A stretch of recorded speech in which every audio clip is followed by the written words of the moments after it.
Hello!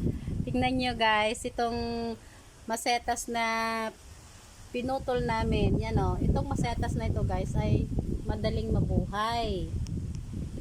Masyado na siyang mahaba, kaya pinutol na namin. Tapos, pansamantalang nilagay namin itong sanga niya dito.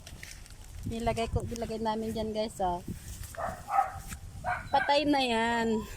Kaya lang, gusto talaga niyang mabuhay. Tingnan mo guys. Putol na siya, pero gusto niyang tumayo. Yan. Ilan yan? 5. Gusto pang mabuhay yan guys. Itong masetas na ito. Oh. Gusto talagang tumayo, kaya itatanim ko ito sa labas.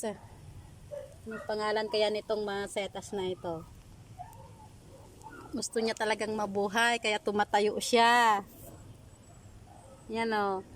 Nakakatuwa man. Natutuwa lang ako kasi nakahiga na siya. Gustong bumangon. Talagang gusto pa niyang mabuhay. Kaya itanim ko sa labas. Doon sa labas ko siya itatanim. Umuulan. Kaya matagal dyan na nakahiga. Kaya lang gustong mabuhay talaga. Oh. Diba? Kakatuwang masetas.